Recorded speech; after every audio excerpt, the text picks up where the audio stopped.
It has been a sensational year for young rookies. We got a lot of talent going forward in the NBA, ladies and gentlemen. You should be excited as we discuss the 5 great surprises from NBA rookies during the 2017-2018 NBA season. Now, let me throw this caveat out here. Larry Markkinen should be on this list.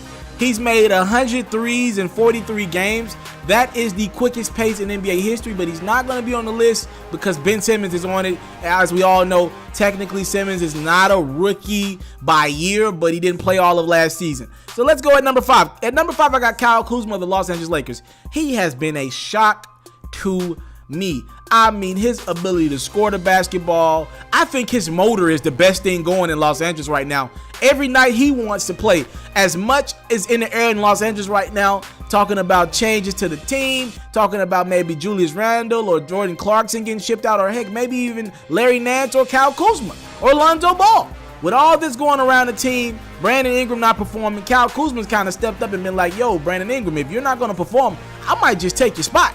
And now that's giving the Lakers the ability to think about trading Brandon Ingram and moving on from him and kind of using that as an asset to maybe lure up Paul George in town.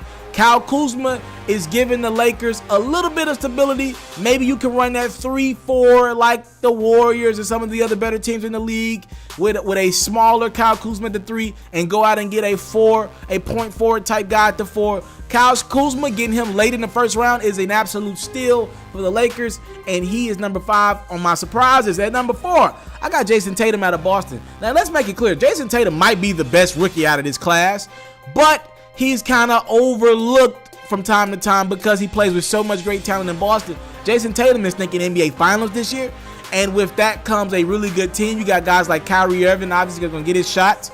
Al Horford's going to get his looks. Jaylen Brown's getting his look. That bench, Marcus Smart, Terry Rozier, they're getting their looks. So it's a lot to go around in Boston, and night to night, Jason Tatum just not going to get the looks that he needs. But this kid's motor is amazing as well.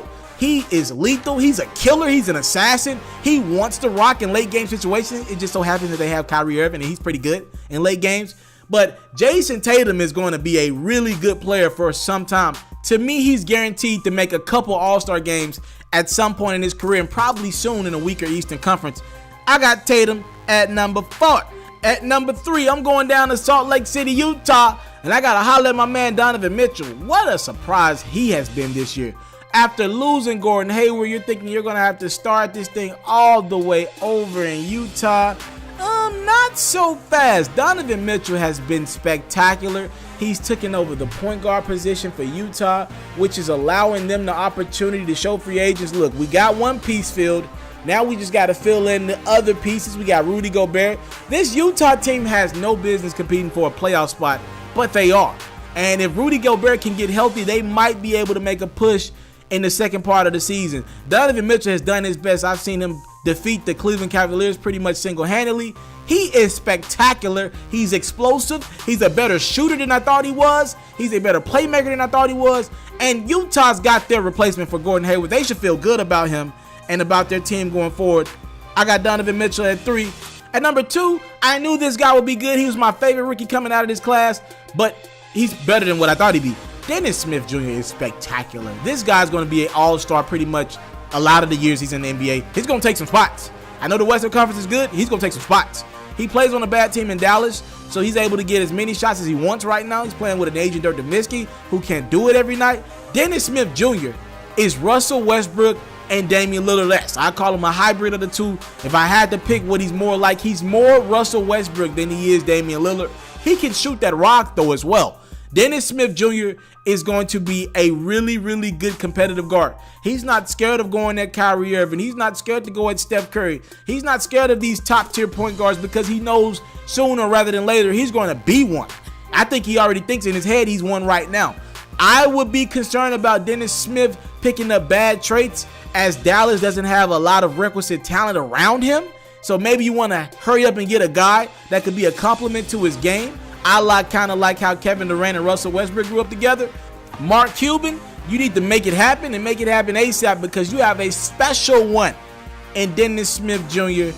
He keeps that Dallas Mavericks team competitive in games that honestly they should have no business being in. And number 1 in the hood, I know. He's technically not a rookie, but I'm going to give him credit anyway. Ben Simmons is a phenomenal player. He might be top 20 right now, averaging 17 points, 7 and 8. What? Ben Simmons? His first year in the league after sitting out last year with a foot injury? He is a phenomenal talent. His feel for the game is second to none. We're watching Magic Johnson, ladies and gentlemen. I was too young to see Magic. I'm looking at it right now. This is the second coming of Magic Johnson. He can't shoot a lick, but he can do everything else on the court, and I think that speaks more about how great of a passer and how great his feel is for the game. If he's able to light it up passing, light it up with the impact on the game, and he can't shoot, imagine if the brother can develop a jump shot outside of 14 feet. He's going to be deadly. Ben Simmons, you get in that gym this summer, you work on your jumper, and maybe we're talking about you as a top 12 talent next year. He is that skilled. For crying out loud, he's a 6'10 point guard. Who's going to be able to defend that? When the Philadelphia 76ers go big, how are you going to be able to defend Ben Simmons? He's 6'10, he's stronger than I thought, he cares about the game more than I thought. He is really good. And the Philadelphia 76ers will be really good behind the services of their star point guard, Ben Simmons, and he is the most surprising great rookie thus far this season. On the next episode of my sports series with the Pharaohs, rookies have ups and of course rookies have downs. It's the rookie season. It's time to figure this thing out. Let's discuss some of the downs of some of the rookies that we expected a little bit more from thus far as we're midway through the NBA season. At number 5, I got to put him on the list because of his dad. Lonzo Ball has had his share of ups and downs. I actually believe he's a pretty decent rookie. His average